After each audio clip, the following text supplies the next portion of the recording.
आत्मिक विकास होता है। इस प्रकार एक जीव अपने दुखों को सहन कर मोक्ष के सुख को प्राप्त करते हैं। जीव स्वयं के द्वारा किए गए कर्मों के अनुसार इन सब विभिन्न पर्यायों में जन्म लेता है। तो आइए, जैसा कि मिसाकेर भाई ने बताया कि निगोद से और कहां तक मोक्ष की प्राप्ति तक 84 लाख योनों में कैसे हमारा जीव भटकता रहता है। मैं जीव हूँ, कितने वर्षों से इस निगोद में पड़ा हूँ।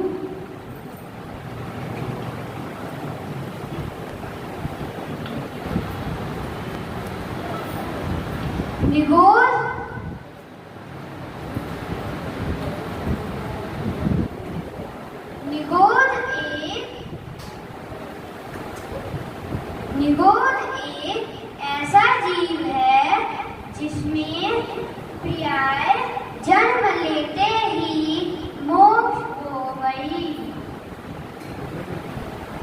ना जाने कब मेरे भाग्य सुधरेंगे और मुझे इससे छुटकारा मिलेगा। यहाँ पड़े पड़े मैं अब थक गया हूँ। कब इस निगोद के जाल से अपने आप को अलग कर पाऊंगा। अभी आपने देखा कि निगोद जो है एक ऐसी पर्याय है जिसके अंदर जीव जो है एक श्वास के अंदर जन्म लेता है और एक ही श्वास में 18 बार उसका जीवन और मरण हो जाता है। इस पर्याय से असंख्यात जीव इसमें होते हैं और इस पर्याय से निकलने के लिए हर जीव हर क्षण ये भगवान से प्रे करता है कि मुझे इस पर्याय से निकाला जाए। और इसके बाद आप और मैं हम में से ये बताएं कि जीव कितने प्रकार के होते हैं। 2 प्रकार के, मुक्त जीव और संसारी जीव। इसमें जो संसारी जीव हैं उनके बारे में ये व्याख्या की गई है। संसारी जीव भी अलग अलग तरह के होते हैं।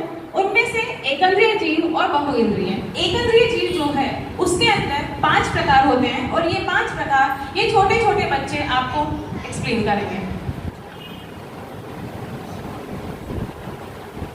मैं पृथ्वी हूँ। अरे ये क्या, यहाँ तो सब मुझे नया नया लग रहा है।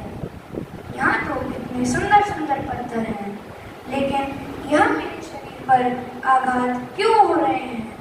इस हथौड़ी से मुझ पर प्रहार मत करो। अब तो मैं बहुमूल्य हीरा बन गया हूँ।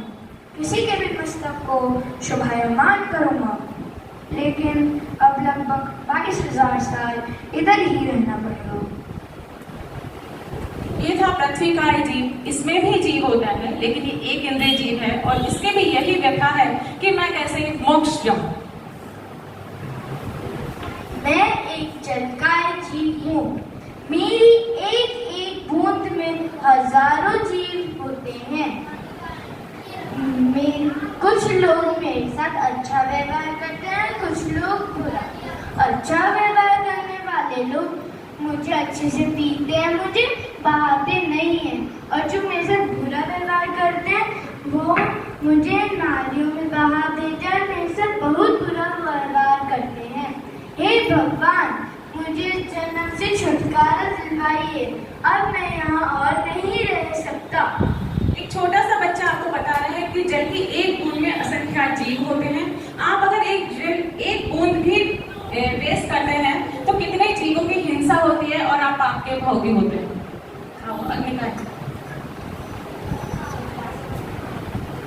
मैं सूरज की तरह गर्म हूँ। किसी को मैं अच्छा लगता हूँ, किसी को मैं बुरा लगता हूँ। मेरी आँख से दूसरे तो जलते ही हैं और मैं भी जलता हूँ।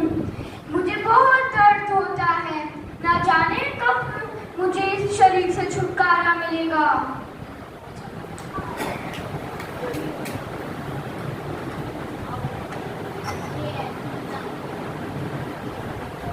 मैं वायुकाय।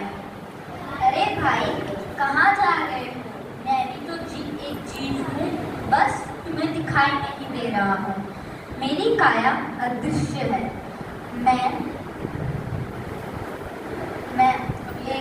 मैं तुम्हें तब महसूस होगा जब हवा का झोंका आएगा।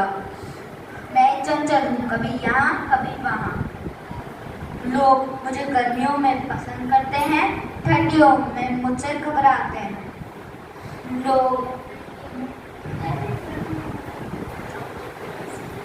अब लोग मुझे एसी और कूलर में ढूंढते हैं। धन्यवाद। मैं इस पर्याय से थक गया हूँ। जैसा कि आपने देखा, मैं एक वनस्पति का हूँ। मेरे हरे भरे पेड़ पौधे फल फूल सबको सुहाते हैं, सबकी भूख शांत करवाते हैं, सबको ऑक्सीजन देते हैं, सबको छाया देते हैं। पर इंसान हमारे बिना सांस नहीं ले सकते।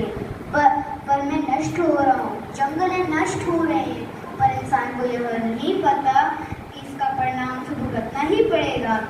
पता नहीं कब मुझे इस वेदना से छुटकारा मिलेगा। बहुत सुंदर। जैसा आपने देखा कि जिस पर हमारा जीवन है, पृथ्वी जिस पर हम रहते हैं, हेलो, जल जिसके बिना हमारा जीवन संभव नहीं है, वनस्पति जिससे हमारी जीवन चलती है, उनको भी, उन जीवों को भी अपने इस जीव के इस पर्याय से छुटकारा चाहिए, क्योंकि वो भी त्रस्त हैं। उनको भी एक बार मनुष्य गति चाहिए जो हमारे पास ऑलरेडी है, जिसको हम बर्बाद ना करके मोक्ष के लिए हम उसमें कार्य कर सकते हैं। नेक्स्ट। ओह, मेरी इंद्रियों का विकास हो गया है। मैं एक इंद्री से 2 इंद्री में आ चुका हूँ और पहली इंद्री स्पर्श यानी टच थी। अब मेरे पास रसना यानी टेस्ट भी आ चुकी है। लट, सी, शंख आदि मेरे ही प्रकार हैं। अरे, मुझको अनाज के साथ धूप में मत रखो, मैं तड़प तड़प के मर जाऊंगा। रखना ही है तो छाया में रखो।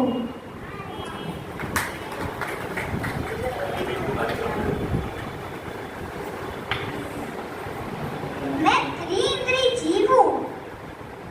स्लोली मेरा फिजिकल डेवलपमेंट हो रहा है।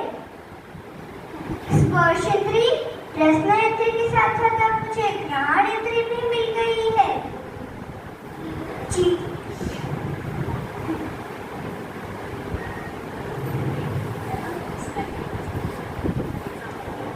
मैं अब स्मेल भी कर सकती हूँ। जुआ, ली, चींटी, खटमल, ये सब मेरे ही प्रकार के हैं। यहाँ पे तो वस्त्र और आभूषण सभी जीवों को लुभाते हैं। अरे, पर इतना सब होने के बाद भी मैं अपने एक नवकार सी जैसा छोटा नियम भी नहीं ले सकता।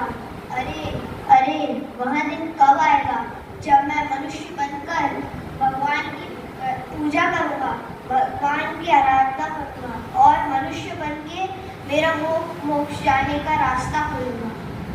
सुंदर। यानी हम लोग अभी ऐसी जगह पर हैं जहाँ पर देव भी आना चाहते हैं, क्योंकि मोक्ष जाने का रास्ता केवल मनुष्य गति से ही है। जिस बात का मैं इतने समय से इंतजार कर रहा था, वह मनुष्य गति मैंने प्राप्त कर ली है। अब मुझे ऐसे कर्म करने होंगे जिससे मैं अपने इस भव्य संसार से तर जाऊं। मुझे तप और त्याग से अपनी आत्मा को निखारना है। मुझे ऐसी साधना करनी है कि भगवान की भक्ति करते करते मैं स्वयं भगवान बन जाऊं और अपने सारे कर्मों को नष्ट कर दूं। बहुत सुंदर। इतने अच्छे भाव मनुष्य गति के अगर हम सभी रखते हैं तो जरूर मोक्ष गति को ही जाएंगे। मोक्ष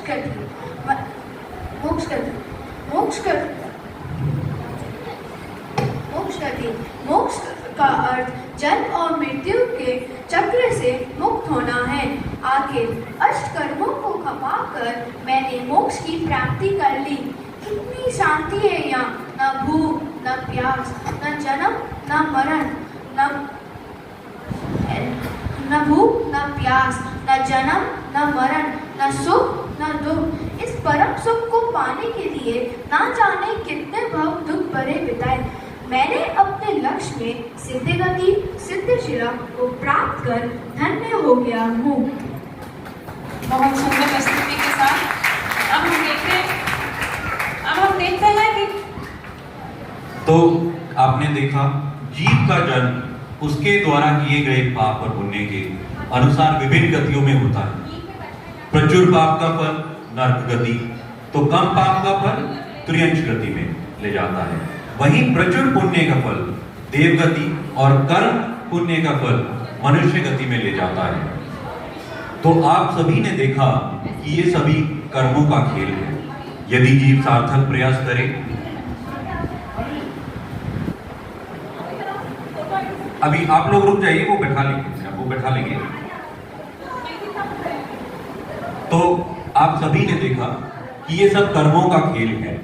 यदि जीवन सार्थक प्रयास करके आत्मा के साथ बंधे कर्मों का सर्वथा नाश कर देता है तो शुद्ध अवस्था प्राप्त करता है, जिसे मोक्ष कहा जाता है, और इस जन्म मरण के चक्र से मुक्ति पा जाता है। तो आप देखो संसारी जीव जन्म मरण के चक्र गतियों की 84 लाख योनियों में भ्रमण करता रहता है। तो आप देख सकते हैं कि इस वक्त सारी गतियां, जितनी भी योनियां हैं, जितने भी पर्याय हैं, वो सभी इस वक्त मोक्ष गति को जाना चाहते हैं। उनकी एक ही तमन्ना है कि हमें मोक्ष में जाना है। अब ये आप में से कौन बताएगा कि मोक्ष गति में जाने के लिए उन सब जीवों को किस भाव से गुजरना है, क्या करना होगा, मोक्ष में जाने का मार्ग कौन सा है? श्री सम्यक ज्ञान सम्यक चारित्र, यही मोक्ष मार्ग है। और इसमें जाने के लिए जो सम्यक दृष्टि और समता भाव हमें चाहिए, उसके लिए मनुष्य पर्याय में सबसे पहले पहुंचना बहुत जरूरी है। जो हम ऐसे खुशनसीब लोग हैं जो मनुष्य पर्याय में होने के साथ जैन धर्म के अंदर हैं, तो हमें इस वक्त इस पर्युषण पर्व में पूरी हम लोग के पास क्षमता है और हम लोग अपना टाइम लगा सकते हैं। इन बच्चों के जो छोटे छोटे बच्चे हैं, इनकी कोशिश आप देख सकते हैं कि 2 दिन में इन बच्चों ने ये हिंदी में सीखा है और हिंदी में सीख करके जोरदार तालियां सभी बच्चों के लिए, जोरदार तालियां।